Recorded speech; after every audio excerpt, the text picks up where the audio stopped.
Yeni videodan herkese selamlar.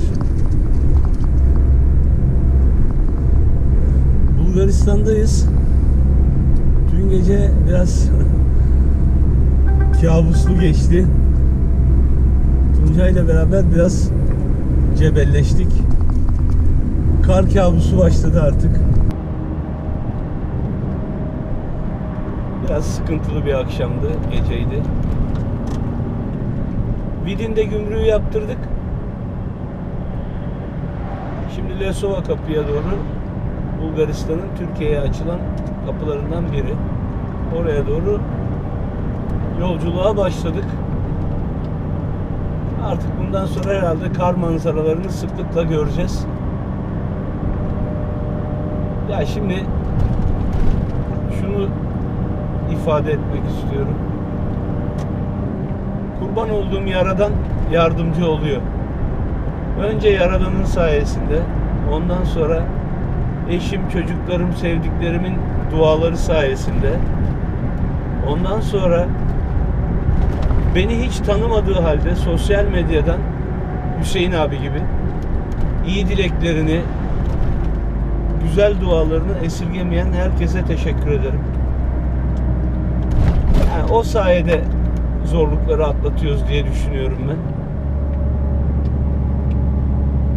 Maalesef Montana'da ve Hain Boğazı'nda çok sayıda Türk tırı kaza yapmış.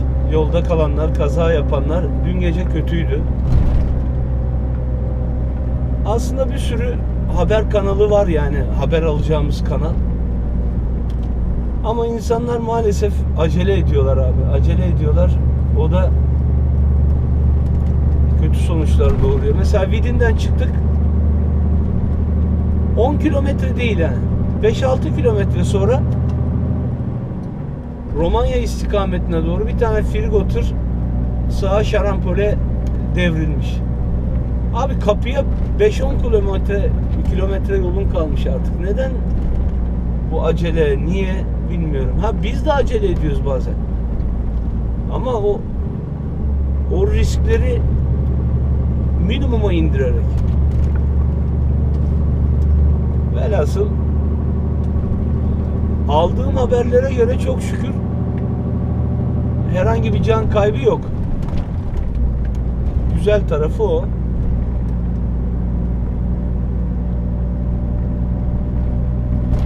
Instagram'a da Gümrük Parkı'ndayken Instagram'a koymak için de bir kısa video çektim. Burada da ondan bahsedeyim. Çünkü YouTube daha sonra yayınlanacak bu video. Takipçinin bir tanesi şey demişti. Ya ne güzel işte.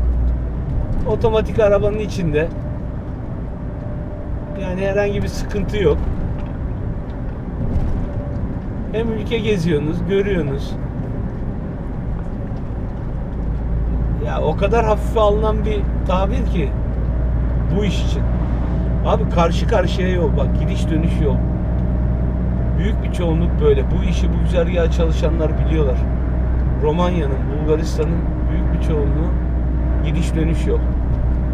Karşıdan gelenin en ufak bir hatası filmi bitiriyor. Hiçbir şey yapamıyorsun. Kaçacak bir yer yok. Anlık gelişen bir şey. Ha, sağ tarafta görüyorsunuz 30-40 santim kar birikintisi var. Tekerleği oraya kaçırdığın anda pıt karşıdasın ya da bu taraftasın. Yani bazı şeyler gerçekten uzaktan görüldüğü gibi değil. Şimdi Polonya'dayken -7 dereceleri gördük. Kar yağışı başladı. Biz oradan kaçtık. Yani şimdi oradaki bir arkadaşımızla konuştu Tuncay. Bana da söyledi. -15 dereceye düşmüş. Ve deli gibi kar yağışı varmış. Ha, biz de yakalayacağız onu. Dün gece olduğu gibi işte. Arabanın biri rampada makaslıyor. Bir de yani sanırım ekipmanları yeterli değil. Bulgar bu konuda birazcık zayıf. Yolların temizlenmesi konusunda. Adamlar tuz atıyor gidiyor. Abi küresenize yeri. Yer buz tutmuş. Çatır çatır buz kırarak gidiyorsun. -3, -4 dereceler. Buzu küremiyor, tuz atıyor. Arabalar geçerek onu eritir düşüncesiyle de araba yürümüyor ki. Adam bir köy girişindeki rampada makaslamış.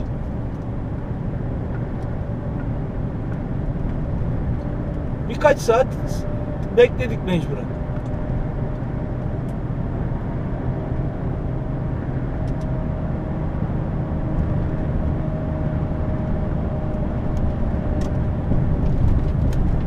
Hiçbir şey görüldüğü gibi değil.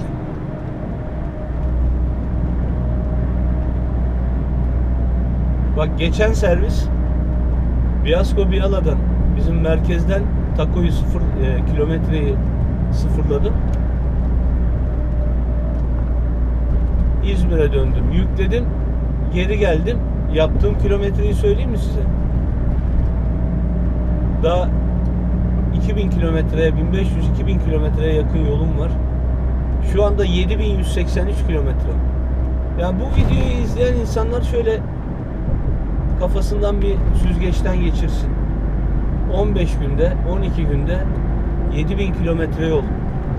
Ben bu kadar kilometreyi ne kadar zamanda yapıyorum diye böyle bir filtreden geçirsin, bir düşünsün.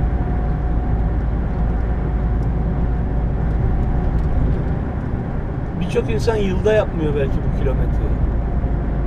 Ama o telefonu klavyenin başına geçti mi? Allah Allah, o klavye gazcıları yok mu? Atıyor, tutuyor.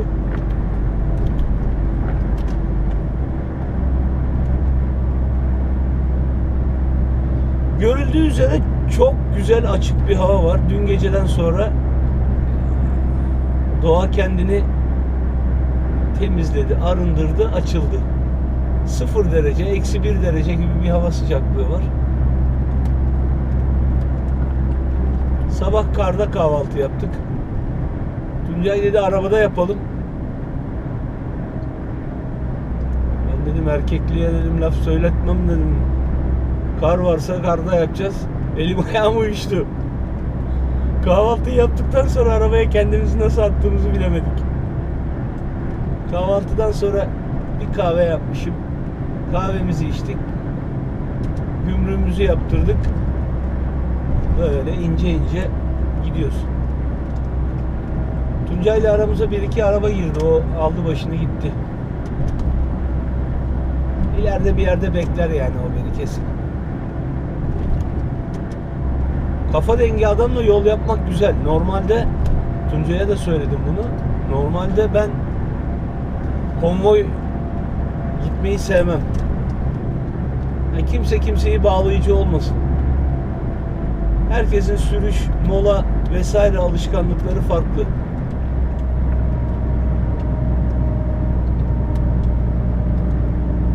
Ama kendini bilen insan oldu mu? Tuncay gibi, İbrahim gibi anlaşabiliyorsun. Anlaştığın zaman da yol kısalıyor. Molalarda sohbet ediyorsun. Çayını, kahveni, yemeğini paylaşıyorsun.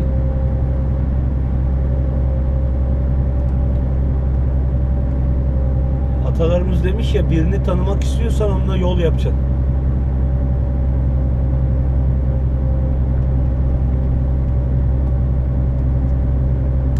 Çok güzel görünüyor. Değil mi?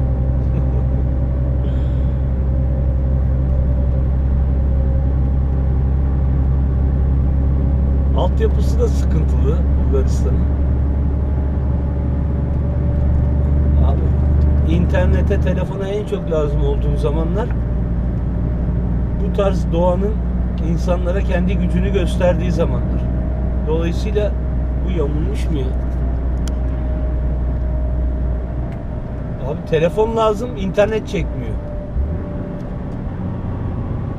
Eşim arıyor, ulaşamıyor. Ben arıyorum, ulaşamıyorum.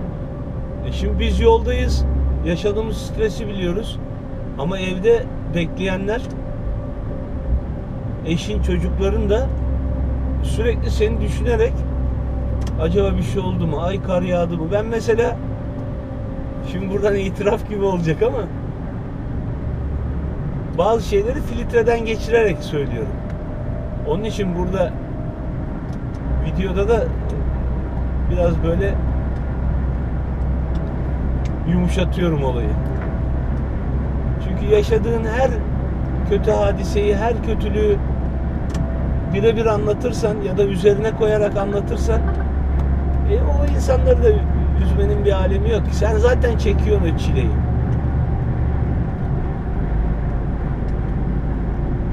Hani ben çekiyorum sen de çek. Bu doğru gelmiyor bana. Onun için nasıl durum? Güzel. Ne yaptınız? Her şey iyi. Very well. Tuncay mı o bekleyen?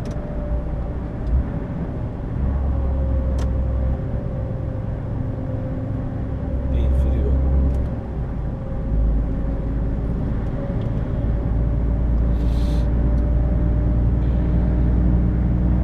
Dizle bilek arası.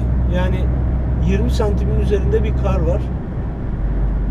Dün gece biz parka girdikten sonra kar yağışı durdu Allah'tan. Hava da işte eksi birler, sıfırlar. Günün ilerleyen saatlerinde daha da ısınacağı söylendi. Yollar fena değil ama yine temkinli olmakta fayda var. Onun için mümkün olduğu kadar takip mesafesini koruyarak çok öyle hızımızı abartmadan ince ince gideceğiz. Yaradan'ın ve siz güzel insanların dualarıyla da evimize inşallah ulaşacağız.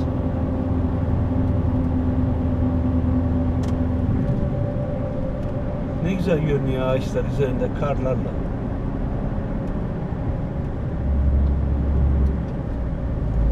Bakalım Montana'da durum ne olacak? Montana Amerika'nın bir eyaleti ama burada Bulgaristan'ın da bir şehri, ilçe gibi. Daha önce de söyledim. Mesleğe yeni başlayacak arkadaşlara tüyo olması açısından da söylüyorum. Şimdi DAF'lar torku sonuna kadar kullanıyor. Özellikle rampalarda tonaj varken araba çok bayılıyor. Arabayı çok bayıltmamak için ben hep rampalarda manuel alıyorum. El hareketlerimden görüyorsunuzdur. Mesela şu anda bir tane vites düşürdüm. Arabayı bayıltmayıp olası bir yoldaki buz, kaygan bir şeyde patinaja düşürüp çekiş kaybetmemek için. Özellikle rotardarlı araçlarda, yokuş inişlerde ya da kaygan zeminlerde rotardarı kademeli ve çok dikkatli kullanmakta fayda var. Şimdi tabi uzun süreler aynı aracı kullandı mı aracın tepkilerinden işi çözebiliyorsunuz. Bu arabada rotardar yok. Uzun zamandır rotardarlı araba kullanmıyorum. Eski arabalar. Dep var. 3 kademe. Birinci kademe egzoz. Diğer 2 tanesi de motor freni.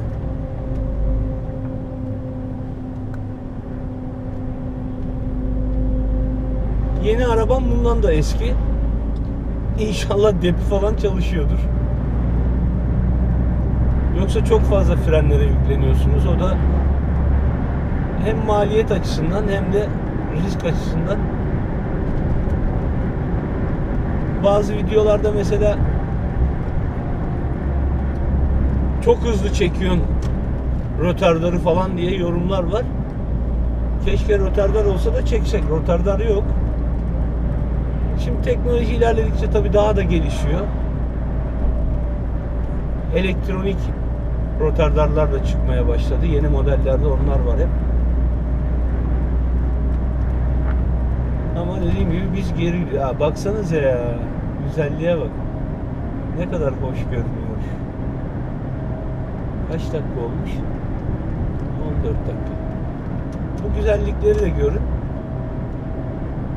Daha yolumuz uzun. Eğer hafıza kartlarında yer kalırsa Türkiye'de de İstanbul'a gidiyoruz boşaltmaya. Erenköy gümrük açılma. Ben Antrepo'ya gideceğim. Tuncay Erenköy'e gidecek. Ama işlemler benim de Erenköy'de yapılacak. Orada Antrepo'ya yüklerimizi boşaltacağız. Birbirimize yakınız. Gene birbirimizi bekleriz. İzmir'e birlikte döneriz. Onun için çok videoları uzatmayayım. Belki Türkiye'ye de yer kalırsa. Çünkü bazı insanlar, takipçiler ya da takip etmeyip de yorum yapanların bazıları Türkiye'de niye video çekmiyorsun diyorlar. Çekmeye çalışırım. Türkiye'deki trafikteki davranışlar, insanların birbirine ne şekilde davrandığını zaten Türkiye'deki trafikte yaşayarak görüyorsunuz. Onun için Avrupa'da mümkün olduğu kadar çekmeye çalışıyorum ki insanlar iyi şeyleri, güzel şeyleri görüp onları örnek alsınlar. Daha güzel, daha stressiz, daha mutlu bir hayat yaşayalım. Bu hep söylüyorum, bizim elimizde olan bir şey. Böyle sosyal mesajı da verdim. Ya öyle bir kaygım yok. Sosyal mesaj vereyim, bilmem iyi örnek olayım falan. Neysem oyum yani. Mümkün olduğu kadar tabii bazen ceyran kaçırdığımız durumlar da oluyor bizim. Onları tabii ki yansıtmıyoruz yani. Niye yansıtayım ki? Bazıları küfür etmeyi, saçma sapan konuşmayı maharet sayıyor. O da onun tarzı, yapısı, kişiliği.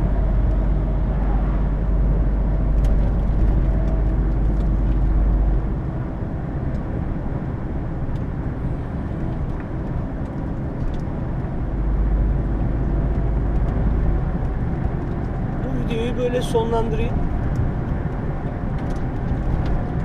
Sonraki videolarda görüşmek üzere. Kendinize çok iyi bakın. Arrivederci.